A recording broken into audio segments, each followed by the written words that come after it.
Hello, नमस्कार, सत श्री अकाल, आदाब, hi everyone, good morning everyone, good afternoon and good evening to all of you.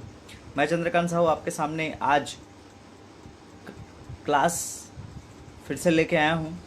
9वां दिन और 10वां दिन की क्लास, जो कि कल हम किसी वजह से क्लास नहीं कर पाए थे, तो आज मैं आपको क्लास देने वाला हूँ इंग्लिश की, जिससे आपको बहुत कुछ नई लर्निंग्स मिलेंगी दोस्तों।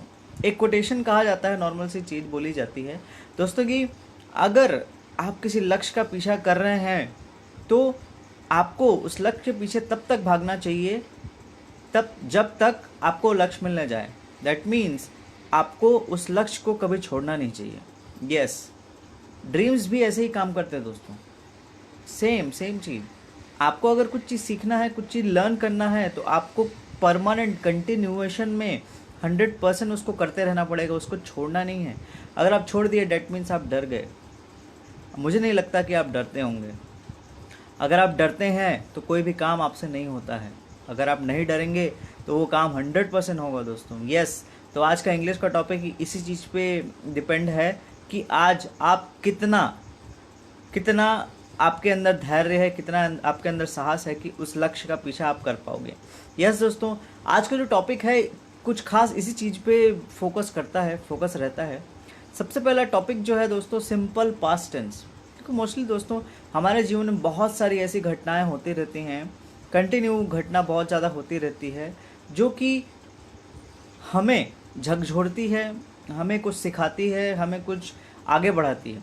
यस, तो दोस्तों आज सिंपल पास्ट टेंस के ऊपर बात करेंगे। पास्ट में बहुत सारी ऐसी चीज़ें होती हैं दोस्तों जो आपको याद रहती हैं, और अगर आप किसी दूसरे या तीसरे या चौथे व्यक्ति से मिलते हैं या किसी अननोन व्यक्ति से मिलते हैं, तो सबसे पहले आप उसके बारे में पूछते हैं, आपका कौन हो, कहाँ रहते हो, क्या करते हो, कैसे रहते हो, आपका आपका प्रीवियस क्लास कैसा रहा, आप आगे कैसे बढ़े, आप खुद कैसे इस लेवल तक पहुंचे, आप इस तरह क्वेश्चन पूछते हैं। तो नॉर्मली हम जो भी क्वेश्चन करते हैं वो पास्ट टेंस में ही करते हैं। यस, तो आप इस बात को समझिए बेहतर तरीके से। आपको समझना पड़ेगा दोस्तों कि मोस्टली हमारी टॉकिंग जो होती है वो पास्ट टेंस में होती है। यस, सो देखिए आज हम बात करते हैं सबसे पहला पास्ट टेंस में क्या क्या आवश्यक होता है। सबसे पहले आपको हमेशा ज़रूरत पड़ेगा, सबसे पहला क्या चीज़ लगेगा, सब्जेक्ट। सब्जेक्ट इज़ नेसेसरी, हमेशा आपको ज़रूरत पड़ती है सब्जेक्ट की। बिना सब्जेक्ट के आप कोई भी काम नहीं कर सकते दोस्तों। यस, सब्जेक्ट चाहिए। उसके बाद अब यहाँ पे ध्यान रखने वाली बात है, हमें वर्ब का सेकंड फॉर्म यूज़ करना है दोस्तों। वर्ब का सेकंड फॉर्म मतलब फर्स्ट के बाद जो सेकंड फॉर्म आता है, जिसको सिंपल पास्ट टेंस के फॉर्म में बोला जाता है, वो वाला फॉर्म हमको यूज़ करना है। यस, तो आपको ये बात हमेशा याद रखनी है। नंबर थर्ड, उसके बाद हमको ऑब्जेक्ट यूज़ करना है। इसमें किसी भी सब्जेक्ट के साथ में कोई भेदभाव नहीं होता, इसमें हमेशा वर्ब का सेकंड फॉर्म यूज़ होता है। इस बात को आप हमेशा याद रखिए। तो सिंपल सा इसका स्ट्रक्चर अफर्मेटिव का हो जाएगा, subject plus V2 plus object, that's it.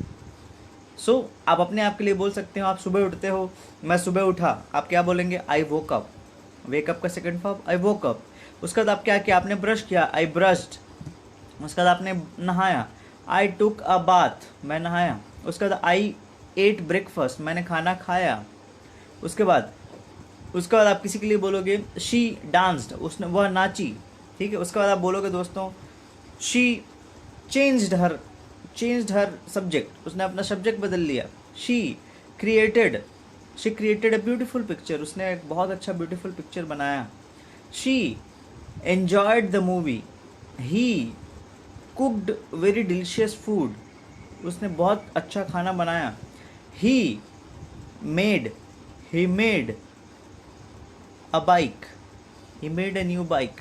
सो दोस्तों ये सिंपल पास्ट टेंस का पहला रूप है जो हमें बहुत ज़्यादा यूज़ होता है। आप कभी कभी ध्यान से सोचिए, कभी स्कूल में आप अपना एक्सपीरियंस शेयर कर रहे हो, आप अपने बारे में बता रहे हो, तो अपने बारे में आप क्या क्या चीज़ बताएंगे। सबसे पहले बताएंगे आप कौन थे, आप क्या करते थे, आप कितना कमाते थे, या फिर आप स्टूडेंट थे, आप क्या पढ़ाई करते थे, आप ये सब चीज़ें बताते हो दोस्तों। तो आपको सबसे पहले ध्यान रखने की ज़रूरत है कि आपको किस पर्सपेक्टिव में बात करना है, उससे रिलेटेड आपको वर्ब खोजने पड़ेंगे। यस, जैसे देखिए एक इंग्लिश में हम एक्सरसाइज कराते हैं लोगों को सिंपल पास्ट टेंस का। सबसे पहला देखिए, आप जैसे सुबह उठ रहे हो, सुबह से लेकर रात तक जो भी आप काम कर रहे हो दोस्तों, वो सब आपके डेली रूटीन में आ जाता है। तो हम डेली रूटीन के कार्य करवाते हैं लोगों से, लिखवाते हैं उनको कि लिखो भाई डेली रूटीन लिखो, आप सुबह उठे फिर क्या किए, फिर उसके बाद मोबाइल चलाए, फिर आप कंप्यूटर ऑन किए, फिर आप गेम खेले, उसके बाद आप पढ़ाई किए, उसके बाद फिर दोपहर का खाना खाए, फिर उसके बाद आप थोड़ा सा आराम किया, उसके बाद सुबह उठे फिर मोबाइल चलाया, फिर फेसबुक चलाया, या फिर जो भी काम आप किया, उसका शाम हो गई, शाम को हम पिक्चर देखे, शाम को मूवी देखा, उसके बाद फिर हम आगे बढ़े, फिर मैं घूमने के लिए निकला, फिर उसके बाद घर आया, फिर घर पे फिर टीवी देखा, फिर मोबाइल चलाया, फिर उसके बाद मैं फिर टीवी देखते हुए खाना खाया, उसके बाद मैं थोड़ा सा और पढ़ाई की, फिर मैं सो गया। This is all your work, ये आपका पूरा काम है। सो अगर आप सिंपल पास्ट टेंस की बात कर रहे हो तो आपको सबसे पहले अपना डेली रूटीन पहचानना पड़ेगा कि आप करते क्या हैं। यस, आपने डेली रूटीन अगर पहचान लिया, सुबह उठने से लेकर एक एक एक्टिविटी जो भी आप करते हो उसका सेकंड फॉर्म अगर आपको पता चल गया, तो आपका simple present tense, simple past tense का अफर्मेटिव सेंटेंस इजीली बन जाएगा दोस्तों। यस, तो रिमेंबर दिस पॉइंट। अब सेकंड, अब इसी में नेगेटिव जाते हैं। नेगेटिव में ध्यान रखना है दोस्तों, यहाँ पे आपको एक छोटा सा फ्लैशबैक में जाते हैं हम। सिंपल प्रेजेंट टेंस में हम क्या क्या करते थे, डू डज लगाया करते थे, डू डज नॉट लगाया करते थे, राइट, नेगेटिव में। अब इसी में सिंपल पास्ट टेंस में क्या करना है हमको, डिड नॉट यूज़ करना है। सबसे पहला देखिए, subject plus did plus not plus verb का, यहाँ पे ध्यान रखना है वर्ब का फर्स्ट फॉर्म लगेगा और उसके बाद ऑब्जेक्ट लगेगा। वर्ब फर्स्ट फॉर्म इसलिए क्योंकि आपके सामने में, आपके हेल्पिंग वर्ब में ऑलरेडी डू डज का वो क्या फॉर्म है, वो ऑलरेडी एक सेकंड फॉर्म है डू या डज का। यस, ये ऑलरेडी सेकंड फॉर्म है, तो हम वर्ब में और हम वर्ब का सेकंड फॉर्म हम यूज़ नहीं करेंगे। सो इस बात को आपको हमेशा याद रखना है। दैट मीन्स सिंपल सा स्ट्रक्चर हो जाएगा, subject plus did plus not plus verb का first form then object. This is very easy, so आप रिमेंबर करें हमेशा इस बात को। तो हम सिंपल से बात करते हैं। I did not eat breakfast, मैंने नाश्ता नहीं किया। I did not play football, मैं फुटबॉल नहीं खेला। I did not change my clothes, मैंने अपने कपड़े पर नहीं बदले। I did not buy a bike, I did not buy a bike, मैंने एक बाइक नहीं खरीदी। I did not see a natural view, मैं एक नेचुरल व्यू नहीं देख पाया। I did not watch television, yes मैं टीवी नहीं देखा। उसके बाद ही डिड नॉट मेक कॉफ़ी, उसने कॉफ़ी नहीं बनाई। She did not make coffee, उसने भी, उस लड़की ने कॉफ़ी नहीं बनाई। और उसके बाद we did not travel to Nepal, हम नेपाल ट्रैवल नहीं किए। They did not play match with US team, वो यूएस टीम के साथ मैच नहीं खेले। They did not read the entire book, वह पूरे पुस्तक को नहीं पढ़े। He did not study properly, वह अच्छे से पढ़ाई नहीं किया।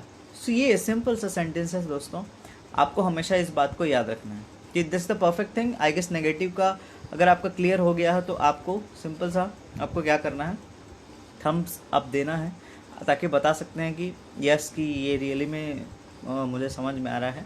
उसके बाद अगला जो पॉइंट है, हम इंटरोगेटिव सेंटेंस की बात करते हैं। इंटरोगेटिव सेंटेंस में हम सिंपल जैसे पहले हम लगाते आए हैं, इसमें क्या करना है, डिड पहले लगा देना है। Did plus subject plus verb का first form then object. Yes, इस बात को रिमेंबर करिएगा, इसमें हम डिड पहले लगा रहे हैं, ऑलवेज वर्ब का फर्स्ट फॉर्म। अब हमेशा अगर डिड यूज़ हो रहा है दैट मीन्स वो वर्ब का फर्स्ट फॉर्म ही लग रहा है। So remember this. चलिए इसमें हम बात करते हैं पहला, डिड यू मेक कॉफ़ी, क्या आपने कॉफ़ी बनाई, आप पूछ रहे हो सामने वाले से। सो सामने वाला आंसर कर सकता है, दो तरह के आंसर हो गए, यस आई मेड कॉफ़ी, हाँ मैंने बनाई। रिमेंबर दैट अफर्मेटिव सेंटेंस आ रहा है पहला। दूसरा, no I did not make coffee, second negative sentence आ रहा है, ऑलवेज रिमेंबर दैट। और अगला चीज़ होता है, डिड यू प्रिपेयर फूड, क्या आपने खाना पकाया। आंसर आएगा यस आई प्रिपेयर्ड फूड, हाँ मैंने खाना पकाया। No I did not prepare food, मैंने खाना नहीं पकाया। थर्ड, उसके बाद did she buy a new cloth, क्या हुआ, एक नया कपड़ा खरीदी, तो उसका आंसर होगा yes she bought a new cloth, no she did not buy a new cloth. आपको रिमेंबर करना है दोस्त, this is very important part, this is very important part कि क्वेश्चन के साथ में जब आंसर आता है तो वो अफर्मेटिव और नेगेटिव में आता है। ये हमेशा हर एक टेंसेस में यूज़ होता है दोस्तों, आप हमेशा इस बात को याद रखिएगा। उसके बाद आगे बढ़ते हैं। ये हो गए हमारे सिंपल पास्ट टेंस के पूरे 3 सेंटेंसेस जो हमें हमेशा स्पीकिंग में काम आते हैं बहुत ही ज़्यादा। अब आगे बढ़ते हैं दोस्तों। एक छोटा सा पैटर्न मैंने आपको बारे में डिस्क्रिप्शन में भी लिख रखा है, सीम्स दैट, मतलब आप कभी कभी ऐसा बोलते हैं ना, ऐसा लगता है आज बारिश होगी, it seems that it will rain today, ऐसा लगता है कि आज बारिश होगी, या फिर ऐसा लगता है कि आज सुबह देर से होगी, it seems that the morning will come late, yes it seems that, ऐसा लगता है कि आज ट्रेन नहीं आएगी, it seems that train will not come. So it seems that, seem मतलब लगता है, सीम मतलब कोई भी चीज़ आपको लग रही है तो वो इट सीम्स दैट हो जाती है दोस्तों। तो इस बात को रिमेंबर करिएगा, आपको बहुत ही ज़्यादा हेल्पफुल रहेगा उस काम को अगर आप थोड़ा सीरियसली रूप में आप इसको लेंगे। तो ये 2 दिन की क्लास से मैंने एक दिन में समाप्त कर दी। और आपको अगर इट सीम्स दैट आप बहुत जगह यूज़ करते हैं दोस्तों लोगों के साथ बात करते हुए, ऐसा लगता है कि लाइक दैट दीज थिंग्स, अगर आप ऐसा अपने आप के साथ बात करते हैं, ऐसा लगता है कि मैं आज पढ़ पाऊँगा, it seems that I will study, ऐसा लगता है कि मैं आज सो के जल्दी उठूँगा, इट सीम्स दैट मैं आज जल्दी उठूँगा, या फिर ऐसा लगता है कि मैं कल सुबह जल्दी उठूँगा, ऐसा लगता है मैं कल आऊँगा, it seems that I will come tomorrow. Yes दोस्तों, इस बात को समझिएगा, अगर आप फ्यूचर टेंस ऐड कर रहे हैं ऐसा लगता है के साथ, तो आप फ्यूचर टेंस का फ्यूचर सिंपल टेंस वाला जो चैप्टर है उसको देख के आप उसको ऐड करिए। उसके बाद सेकंड थिंग आप ऐड कर सकते हो, अगर प्रेजेंट टेंस ऐसा लगता है कि अभी बारिश होने वाली है, it seems that it is going to rain. Yes, आप इस बात को समझिएगा, बहुत ही इंपॉर्टेंट टॉपिक है इट सीम्स दैट। ओके दोस्तों, सो आपको कुछ एग्जांपल्स के माध्यम से मैंने समझा दिया। इट सीम्स दैट का सिंपल सा फॉर्मूला होता है, सबसे पहले आप डाल दीजिए इट सीम्स दैट प्लस आगे आपको जो भी ऑब्जेक्ट डालना है वो आप डालिए, जो भी एक्टिविटी आपका हो रहा है उसको आप डालिए, और अब अपना सेंटेंसेस बहुत बढ़िया तरीके से बना सकते हो। ये एक पैटर्न था आपके लिए बहुत ही इम्पोर्टेंट, और कल से रेगुलर क्लासेस रहेंगी, कंटिन्यूएशन में आप आइएगा और आपको कुछ नई चीज़ें ज़रूर मिलेगी। कल से मैं आपके लिए कुछ नोट्स मैं आपके लिए बना के रखूँगा, ताकि आपको ईज़िली, या फिर आपको मैं फेसबुक पे कुछ पेपर्स या फिर कुछ नए पोस्ट अपडेट करूँगा, जिससे आप खुद का अपना सेल्फ असेसमेंट कर सकते हो। यस, सो दोस्तों दीज वर्ड्स अगर आपको अच्छा लगा तो बिल्कुल लाइक कमेंट जरूर करें, और आज के लिए बस इतना ही दोस्तों, और आई होप कि आपको बहुत अच्छा ये लगा होगा, और आप इस चीज़ को सीखते रहिए इंग्लिश को, ताकि आपका जो है फाउंडेशन स्ट्रांग हो जाए, और जब आप कहीं घर से बाहर निकलें या फिर आउट ऑफ अपने स्टेट, आउट ऑफ अपने सिटी निकलें, तो आपको वो परेशानी ना हो जो आप खुद फेस करते हो। सो दोस्तों, अगर आपने पूरा नहीं देखा है तो शुरू से फिर से देख लीजिएगा। I am finishing this today. So with this word दोस्तों, थैंक यू सो मच, जय हिंद।